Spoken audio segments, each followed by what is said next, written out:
One of the sad things about this film is that when Coppola made it, it was between the two big Godfather pictures, right, and it was ignored by the studio, it was overlooked by the public, it won an Academy Award nomination that still didn't get it an audience. And since then, he's never made another small picture. He went on to make Apocalypse Now, and he has no plans right now to make a small picture as far as I know. It's too bad that directors of his stature feel, and I think he does on the basis of this film and the experience that he had with it, that he doesn't dare make another little film. It'll just be overlooked. It won't get the attention. Well, Gene, that's where you and I disagree, because it seems to me that what Scorsese is doing is looking not so much at the violence in the city as in the violence that's bottled up inside this person, and it's the kind of violence that we've seen in America, in assassins and snipers and so forth. I think it's a very good character portrait.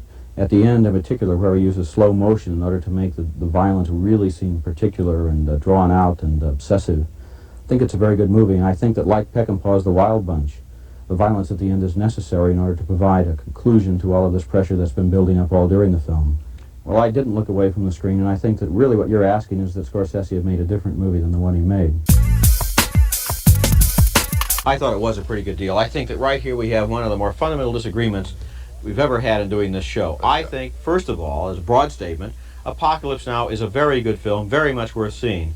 Then to address myself more to what you said, I think the ending of this film is going to be debated for the next 50 years, whether or not the Brando character works, whether the last half hour works.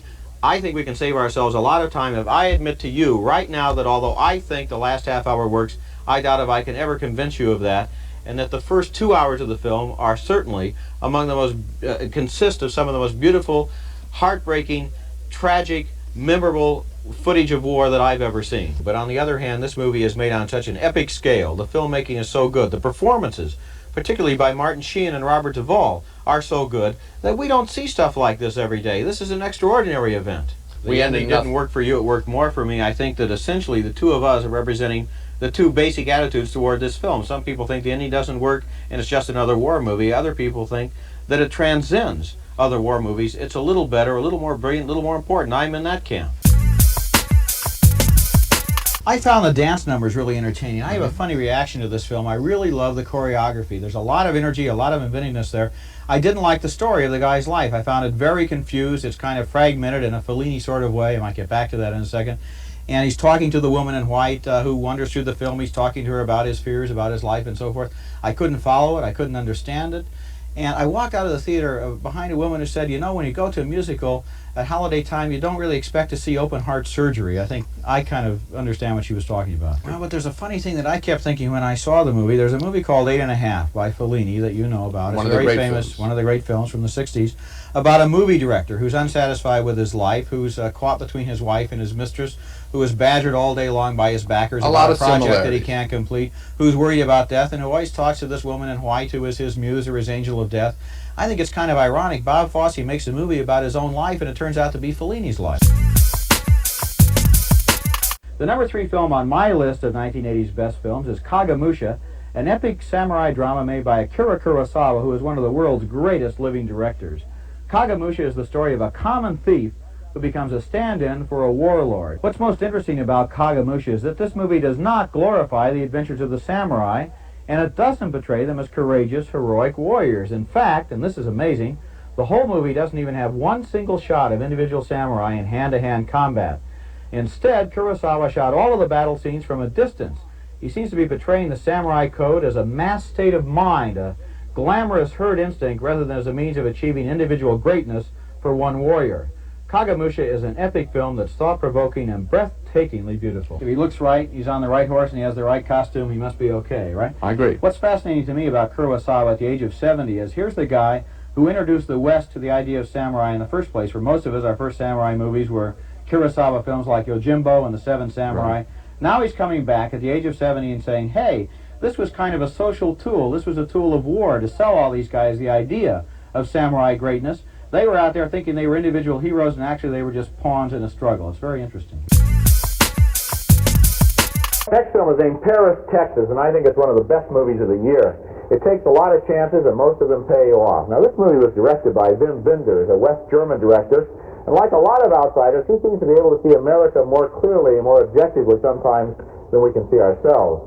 The movie begins with a man who has lost his memory and is wandering in the desert. It's almost like a biblical figure.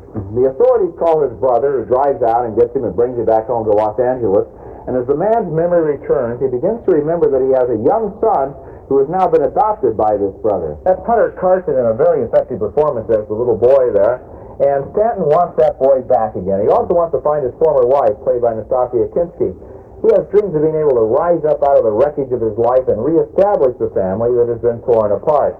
And in this strange but effective scene, he succeeds in tracking down Kinski and finds her working in one of those sex emporiums where you pay your money and you get to talk with a girl through a one-way mirror. That Texas twang is interesting there. We knew she was a wonderful actress. Now we know she can play American.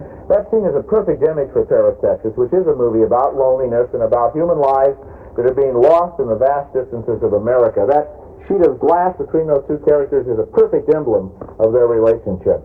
On one level, I suppose this movie is a total fantasy, from the stark symbolism of the man wandering in the desert to the crazy way that he's going to try to glue his family back together again. But at the same time, Paris, Texas works as the story of very realistic characters, and that's especially true in the scenes involving Dean Stockwell and his wife, who understandably do not want to give up this little boy that they've been raising for 4 years. Paris, Texas is visionary and realistic, it's poetic, it's heartbreaking, and it's a very good movie. These people are ordinary people in some ways. They're strange people in other ways. They're leading lives that are particular and specific. They talk in the way that they speak rather than the way that movie characters speak. I know what you're saying. They surprise us by things they reveal about themselves, and so that we're alert from the beginning to the end of this movie because we're interested in these people and we don't know what's going to happen next. And it's all great performances. Now, Spader won the Best Actor award at Cannes, and we did a show actually more than a year ago in which we singled him out as an up-and-coming young actor. But actually, in this movie, it's kind of unfair. He's the fulcrum. He's the guy that comes into the situation, so he gets the attention. But this movie is well acted in every single performance, I was impressed, including the ones that are not quite as showy as his. You know, I've thought a lot about this movie since it won the Cannes Film Festival last May, which I totally disapproved of. And I think what bothers me the most about David Lynch is what I would call his only kidding syndrome. He wants to deal with the most shocking possible imagery. He wants to deal with subject matter that involves violence and images that are sure to absolutely repel the audience, and then he wants to always end with a punchline that's a joke. Now, right at the beginning of this movie, before we even know who any of the characters are, the Nicolas Cage character grabs a black guy who's trying to stab him and beats him to death and pounds his head against a marble floor over and over again with blood splattering all over him until the brain is crushed.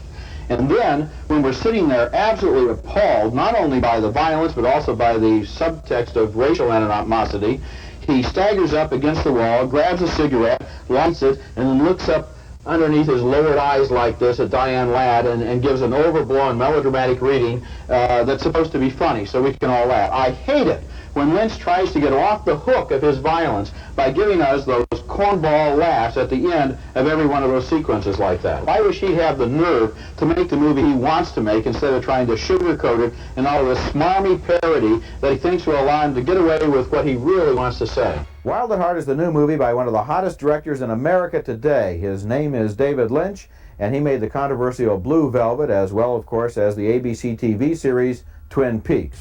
His new movie, like all of his work, seems to combine the same three elements. There's melodrama, soap opera, and a little bit of exploitation. Also, of course, some sex, some violence, and some rock and roll. In this film, as before, he has a steamy romance at the center of his story, with Laura Dern and Nicolas Cage as young lovers on the run. The villain in the story is the Dern character's mother, an alcoholic small-town temptress who tries to twist everybody around her little finger. The role is played by Dern's real-life mother, Diane Ladd. Nicolas Cage's performance is in the tradition of James Dean. He's a rebel on the run, an ex-convict who hits the road with his girlfriend in one of those classic convertibles. When David Lynch's previous feature, Blue Velvet, came out, it was hailed by some critics as one of the greatest American movies of all time, but I had a problem with that movie, and I have a problem with this one too. I can't deny that David Lynch is an inventive, original director with a good visual eye, but at the same time, what's he trying to do here? I think he's trying to work both sides of the street. With one hand, he makes a movie that's filled with violence and sex and rock and roll and exploitation, and he'll do anything to get a rise out of the audience, but at the same time, he's got that lofty, superior, tongue-in-cheek attitude that lets the sophisticated viewers know it's all a joke. Well, I think the joke is wearing thin, and I give Wild at Heart 2.5 stars. I'm Roger Ebert. A new Chinese movie named Farewell, My Concubine is one of the most lavishly produced and historically fascinating films out of Asia in many years, telling the story of 6 decades of upheaval in China against a backdrop of the ancient Peking opera. The story involves 2 members of the opera troupe, a character named Duan Zhou Lo, who plays the king in traditional productions, and Chung Dai, a transvestite playing his concubine.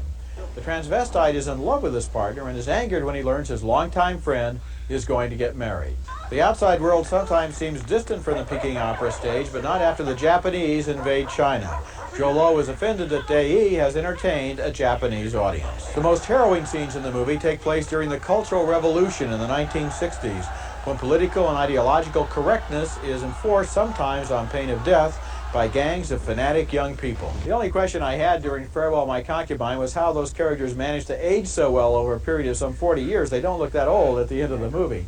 Apart from that, I found this movie absorbing in all sorts of ways for its cultural, romantic, political, and artistic content. The opening scenes show young boys being drilled for the opera in methods so painful and strict that even Charles Dickens in Victorian London would have been shocked. Then there's the lifelong relationship between the 2 acting partners and the king character's wife, who helps them survive some of the worst times. And through their eyes, we see decades of tumultuous Chinese history. This is a fascinating film. Even a symmetry there, because at the beginning of the movie, the old people are taking these little children and really, literally whipping them to make them into opera singers. Right. By the end of the movie, it's the young people who are pounding the old people with their cultural revolution. And so it's gone full circle. We're in pretty close agreement, Gene. It was number 3 on my list. And you know how when a movie is a big hit, it influences other movies and everybody tries to rip it off. I just hope that in 1995, everybody tries to rip off the idea of fresher, smarter dialogue. Because so much of the dialogue in movies is just flat, and it only serves to push the plot. This dialogue is fun to listen to. Oh, it sure is. And after High Hopes, Life is Sweet, Naked, and now Secrets and Lies, Mike Leigh is at the top of his form. He works with these actors. They improvise the characters. Right. They have workshops. They have role-playing sessions. The dialogue coalesces out of that. And you get a scene like the scene where she takes her daughter to this family birthday party. Right. Nobody knows that that's her daughter. And he holds the camera unmoving on a table in the garden during a barbecue. It goes on and on and on, one take, while all these people deal with a situation. They keep quizzing her. You know, mother says, "Oh, she works at the factory with me. What do you do there?" "Well, I examine eyes." Yeah. It's a great sequence, and the movie is not only serious, but it's funny too. At times. Okay, our next movie won both the top prize and the Best Actress award at this year's Cannes Film Festival. And even people who disagreed that it was the best film could easily see why the jury honored Emily Dequenne for her performance. The movie is from Belgium. It's named Rosetta, and Dequenne stars as a dirt-poor teenage girl who lives with her alcoholic mother and dreams of having a normal, ordinary life like anyone else. For her, that means having a real job. And when she's fired in an early scene, she explodes against her boss. There's a young guy who likes her, but her self-esteem is too low for romance. He works in a waffle stand and has exactly the kind of job Rosetta wants. She wants his job so badly indeed that she's almost ready to kill for it. I'll tell you, I don't know when I've seen a more focused and painful performance than Emily Dequenne gives here. The movie was written and directed by Jean-Pierre and Luc Dardenne, brothers, and they are concerned with one thing only: survival for a young woman who just can't find a way to break into the economy no matter how hard she tries. When we talk about youth unemployment, sometimes I think we're almost suggesting that those kids could get jobs if they really wanted to. But this film from Belgium is just as relevant in North America as it is there. It's about how it can be almost impossible to get your foot on the first rung of the ladder. Rosetta is a powerful film with a great performance. True in the way that it follows her rather than some kind of story formula. Like, we're going to sit there and we're going to think, oh, she'll fall in love with this guy, or she'll get a job in the waffle stand, or somehow everything will end happily for her. And, you know, in herself, her anger and her sense of rejection are so strong that maybe it just can't work out that well, Exactly. that easily for her, and we get really involved in her own struggle. I've been in support of Michael Moore's work from the very beginning. His politics reflect my own, and I admire the way he employs humor, theatrics, and music to bring his point home. Fahrenheit 9/11 includes images, documents, and research that Moore believes are proof the Bush family is beholden to Saudi Arabia. I think the bigger picture is the filmmaker's indictment of George W. Bush as a shallow, insincere, failed businessman. He's portrayed as being a politician after he didn't succeed at anything else. Moore hops aboard the Patriot fan to educate Congress about the law they passed. He talks to troops in veterans hospitals, and those who've witnessed the carnage aren't rallying behind the president. Now, I have to be honest with you and say this movie does reflect my own low opinion of the Bush administration, and that's probably one of the reasons I admire it. You may not agree, and in that case, of course, you'll be seeing a different film. But if you don't like the Bush White House, this film will confirm your worst fears. Moore believes Bush was unprepared for 9/11, is blowing the war on terrorism, and led us into war in Iraq under false pretenses. I give Fahrenheit 9/11 3.5 stars. I'm Roger Ebert.